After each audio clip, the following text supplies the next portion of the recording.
그 시험하고 조선에서 저희 은사신데요. 이 은사 앞에서 뭐 한 말씀 올리려고 하니까 영 쑥스럽기도 하고 그렇습니다.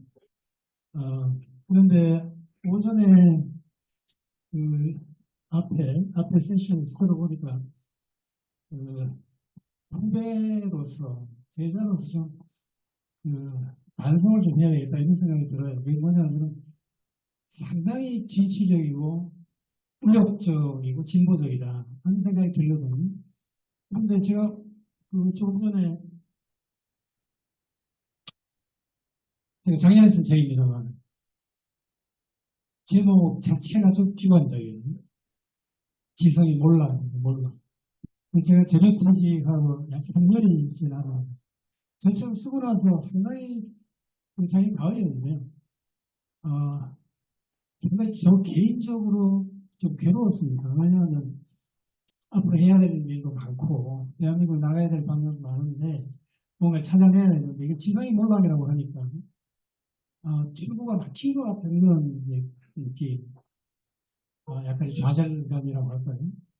네, 그런 거에 비하면 제가 지금 이 두 분 앞에서 비관적인 얘기를 할 수 없이 드려서 대단히 죄송합니다. 그런데 비관은 결국 진단이기 때문에 출구를 위해서 새로운 이제 지평으로 나가고자 하는 진단이라고 생각하시면 되겠습니다. 저는 이게 오늘 주제가 맞는지 잘 모르겠습니다만은 아무튼 작년에 썼던 이것을 중심으로 해서 문명태 변혁의 지성이 어떻게 대응해야 될 것인가에 대한 말씀을 간단히 좀 드리고자 합니다. 최근에 저는 아무튼 심정이 그런데요. 2020년대 우리가 이제 팬데믹을 경험하면서 모든 면에서 지금 달라지고 있잖아요. 특히 이제 과학의 시대. 이 과학 앞에서 맥을 못 추고 있다는 느낌이 많이 듭니다. 그러니까 사회과학이, 인문과학은 모르겠습니다만 사회과학이 출구가 뭘까에 대한 끊임없는 아무튼 질문을 하는데 답이 잘 안 나와요. 그래서 제가 사실 최근에는 인문 쪽으로 돌아갔어요. 말하자면 역사 쪽으로 돌아서면서 소설을 쓰기도 하고 소설 안에서 뭔가 새로운 희망을 발견하고자 하는 그러다가 다시 이제 사회과학으로 오겠죠. 사회과학과 인문학이 뭐 다른 건 아닙니다만 이 지금 파동하고 있는 지금 확산되고 있는 문명 대변혁의 물결에 실제로 익사할까 아니면 생존할까 아니면 주도할 수 있을까. 저는 아무튼 익사의 위기감을 상당히 많이 느낍니다. 최근에 아무튼 벌어지고 있는 전반적인 지성계의 동향으로 봐서 그러하다. 그래서 오늘 드린 말씀은 이 문명 대변혁과 관련해서 지성이 어느 정도 위치에 있는가에 대한 진단을 하고자 합니다. 이 진단으로부터 진단이 비관적인데 이 진단으로부터 새로운 필구를 만들어내야 되지 않을까 그런 생각이 듭니다.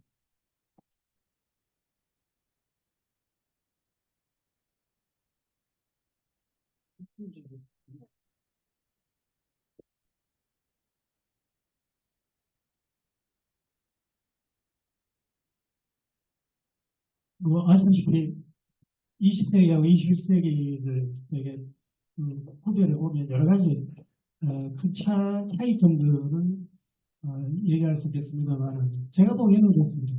20세기의 역사든 그리고 사회과학이든 간에 이분들이 전 세계 학자들이나 우리나라 학자들도 마찬가지입니다만은 나가야 할 방향을 대체적으로 정해놓고 있었어요. 그러니까 이제 비전을 이제 세웠거든요. 그걸 우리가 토탈리티라고 하면 토탈리티의 시대였다는 판단이 듭니다.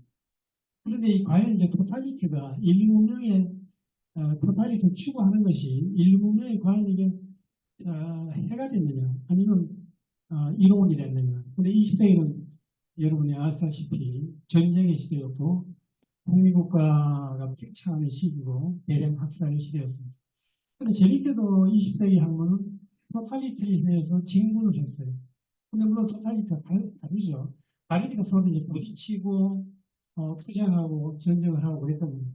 1920년대, 여러분 아시다시피, 이른바, 이제 Great Transformation이라고 하는, 칼 플량이 1944년에 쓴 책이지만, 1920년대에 저런 세상을 변화하는 변혁이 일어났습니다.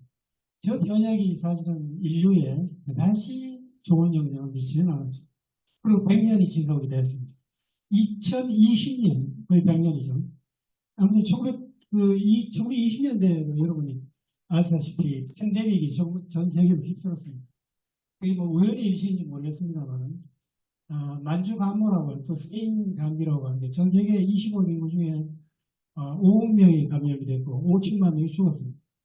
근데 이번에는 뭐 얼마나 많이 죽었는지 모르지만 아무튼 이 팬데믹이라고 하는 게 질서를 많이 바꿔놨어요.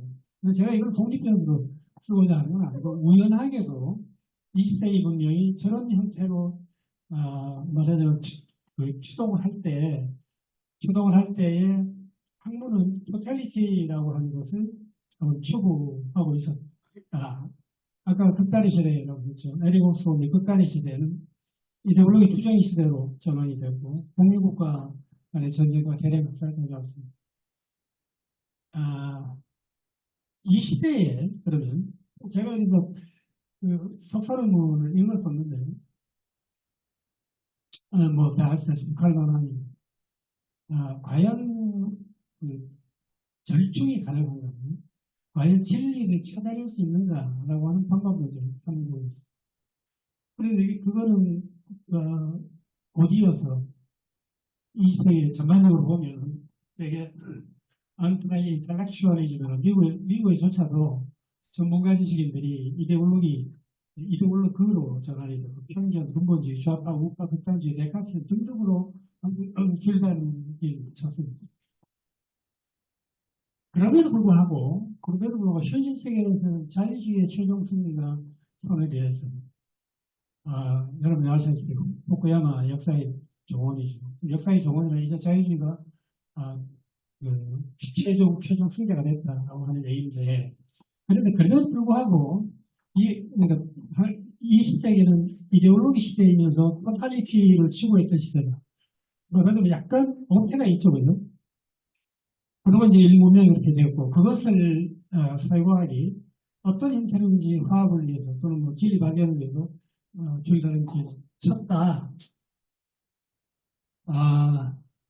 우리 경우에 다시 이제 우리나라 돌아오면 우리 경우는 어땠을까? 그 전쟁 이후에 뭐 여러 가지 일들이 일어났고 제가 보기에는 아무튼 이런 게 전반적인 흐름 속에서 우리나라에서 가장 중심적인 어떤 사상의 줄기라고 얘기를 한다면 결국은 자유주의라고 생각이 돼요. 그런데 이 자유주의가 어떻게 성장을 했길래 최근에 와서 제가 보니까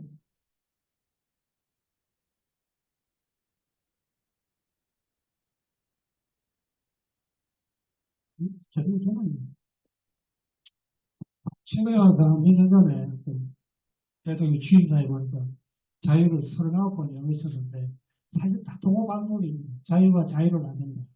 자유가 모든 것을 해결한다. 이런 식이죠. 그러니까 전쟁 이후에 또는 뭐 전 세계의 주도적인 어떤 관념, 가장 중요한 것을 자유주의라고 표현하면 자유주의가 민주주의로 갖게 되겠죠. 근데 우리나라의 경우에는 자유주의가 제대로 성장을 안 한 채로 오늘날에서도 자유주의에 대한 정확한 개념적이라고 할까요? 정확한 어떤 내면화가 이루어지지 않은 채로 투쟁을 하고 있습니다. 그래서 심지어는 아마 여기에 대해서 이렇게 동의하지 않으시는 분도 계시겠습니다만 얼마 전에 자유민주주의에서 자율자를 빼자, 민주주의를 하자 이런 얘기까지 나오고 있어요. 그건 뭐냐면 우리 경우에 실제로 20세기의 전반적인 흐름에서 약간 이탄한 형태 그리고 본류로 그걸 문명의 흐름이라고 표현한다면 그 문명의 본류로 들어가지 못한 약간 이탄한 형태로 얘기가 되고 있는 것이 아닌가 그런 생각이 듭니다. 이게 뭐 하나는 자유주의고 하나는 민주주의인데 이 양자를 어떻게 조정 어떻게 황금률로 조정할 것인가의 문제, 어떻게 대항할 것인가의 문제가 전 세계적으로 20세기에 아무튼 많은 투쟁을 일으켰던 거라고 하면 우리나라에서는 심지어 자유를 없애고 민주주의를 하자라고 하는 극단적인 얘기가 나오고 있으니까 이런 문제가 이런 문제가 한국에 있어서 어떤 결핍을 드러내고 있다. 그런 의미에서 문명이라고 하는 그런 문화라고 하는 것을 광범위하게 얘기할 수 있느냐 하는 질문을 할 수가 있습니다. 예를 들어 보면 유럽의 경우는 이것도 유럽의 보편성이라고 할지 모르겠습니다만 유럽의 경우는 리버럴리즘이 아주 단단하게 한 세기 동안 구축된 위에 민주주의가 내려앉은 그런 상태고 한국의 경우는 리버럴리즘이 실제로 약화되고 있는 상태, 아주 얇은 데서 민주주의가 그냥 하고 내려앉은 상태. 그래서 지금 우리가 그동안에 여러 가지 일련된 활동들이 이런 그 모습으로부터 나온 것이 아닌가 그런 생각이 듭니다. 이거는 뭐 자유주의에 대해서 충분히 뭐 얘기할 필요는 없겠습니다만 우리가 그 민주화되고 난 다음에 전반적인 흐름을 보면 여기 이제 자유와 권리 그리고 권리와 평등이 있잖아요. 상층은 자유와 권리라고 하는 패러다임을 가지고 가고 하층은 권리와 평등이라고 하는 패러다임을 가지고 왔습니다. 우리 양자가 투쟁을 합니다. 지금도 저런 투쟁을 하기 때문에 개념적인 혼란이 일어나고 실제로 이거 우리가 문화국가다 또는 문명국가다라고 하기 전에 실제로 결핍 요인들이 너무나 많은 상태로 지금 놓여 있다는 겁니다. 여러분도 아시다시피 자유주의라고 하는 게 한편으로 권리가 있고 한편으로 책무가 있는데 책무에 대한 논쟁은 다 사라져버린 상태에서 지금 말하자면 문명 대변형을 맞이하고 있다는 거죠. 이런 상태에서 지성이라고 하는 것이 어떤 역할을 할 수 있을까? 이게 저 질문입니다.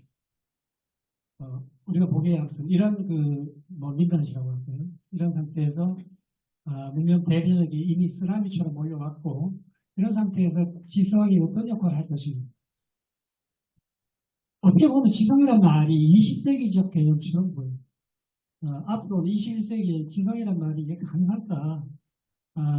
라는 회의감이 저는 뭐 개인적으로 회의가 듭니다만 아까 말씀드렸듯이 20세기 지성 개념이라고 하는 것이 세계를 아무튼 어쨌든 간에 갈등도 많고 투쟁도 많았지만 어쨌든 간에 끌고 왔습니다.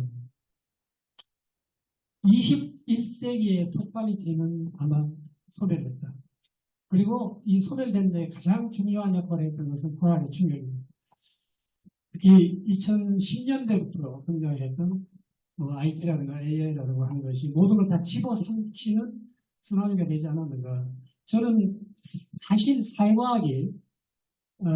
사회과학자로서 요즘에 아무튼 전 세계를 아무튼 휘감고 있는 AI 혁명의 무력감을 느낍니다. 실제로 무력감을 느낍니다. 이걸 어떻게 활용해야 되겠다든가 뭐 등등 여러 가지 반론이 많이 나옵니다만 사회과학이 할 수 있는 일은 없습니다. 왜냐하면 20세기에는 그래도 과학에 대해서 통제를 하고자 하는 사회과학적 의혹들이 상당히 발전하고 있었어요. 이른바 프랑크푸르트 학파가 그랬고 아도르노가 그랬고 후르카이머가 그랬고 그래서 이 기술 합리성을 어떻게 하면은 인간적인 형태로 전환할 것인가에 대한 논의가 엄청나게 많았습니다. 지금은 그런 논의가 없어요. 그런 논의 한다 해도 아무런 힘을 발휘할 수 없습니다. 이게 지금 대학의 전반적인 분위기라고 할 수 있습니다. 문명 대변형 시대의 중추신경을 지키는 힘은 과연 뭘까? 이데올로기 또는 토탈리티로부터 과학기술로 완전히 전환된 이 상황에서 문명 패러다임에 대한 어떤 힘을 우리가 가질 수 있어요? 이런 문제. 과학이 인간을 떠났습니다. 과거에는 과학이 인간에게 왔는데 이제는 과학이 인간으로부터 떠났습니다. 이게 감시자본주의 시대라고 할 수 있는 거예요. 그리고 이 감시자본주의 시대의 내부로 들어가면 정말 무서운데요. 사람들이 아무튼 움직이는 일거수일투족이 디지털의 어떤 흔적으로 발자국으로 남아서 그것이 전부 다 대기업의 대독점 자본의 그런 형태 다 자료 데이터가 다 들어가서 다시 상품으로 또는 통제 기능으로 나오는 이런 상황. 저는 뭐 그걸 생각하고 싶지도 않지만 그렇습니다. 이런 상황에서 20세기 지성의 세 가지 축이라고 하는 대학, 그 다음에 언론, 종교라고 할 수 있는 이 세 가지 축이 힘을 못 쏘리죠. 그래서 이제 페이드 어웨이, 우리나라의 경우는 뭐라고 해야 될지 모르지만 거의 힘이 소멸되고 있는 건 아닌가 싶습니다. 실제로 서양에서도 굉장히 세 가지 축이라고 저는 생각합니다. 대학은 리서치 유니버시티로 전환하면서 전문화 과정으로 전문화의 영역으로 들어갔습니다. 언론은 상업화, 단가성에 지금 파묻혀 있고, 종교는 성에 속합니다. 성에 속합뿐만 아니라 사실은 종교의 개인화가 아주 심각한 정도로 이루어지고 있습니다. 그것은 지금 오른쪽에 제가 표시해놨습니다. 이 디지털라이제이션과 공론장의 다분적, 그다음 멘토의 대중, 여기서 지상 가격이 끔찍할 정도로 하락했어요. 그 지성이 안 팔리는 시대에 조서보는 거고, 이런 상황에서 이제 어떻게 할 것인가에 대한 저희 문제이죠. 과거에는 그래도 그냥 한국에 뭐 대중지식이라고 이런 이제 20세기적 관점이죠. 대중지식들이 있었어요. 그리고 학교에서도 이런 지식들이 있어요. 여기 도돌이 선생님하고 시영원 선생님 계신데, 그래도 그분들의 말이 경청을 했어요. 근데 지금 들리지가 않습니다. 들리지 않으니까 외롭죠, 가지고. 아마 시영원 선생님 외로우시지 않을까 모르겠는데, 고군분투 하는데 잘 보지 않는다. 제가 책을 내도 책이 안 팔려요. 그러니까 책을 써야 될 것인가에 대한 의의가 상당히 많습니다. 그 페이스북을 보면 내가 이제 SNS라든지 유튜브라든지 이런 쪽으로 가서 대중들하고 얘기를 하고 있는데, 그런데 말과 그런 좀 다르잖아요. 그죠? 아까 우리 조동님께서 말씀하셨듯이 그래야말로 문명이다 이렇게 표현했는데, 글에 실려 있는 그 역량과 지혜를 대신할 수 있는 게 없습니다.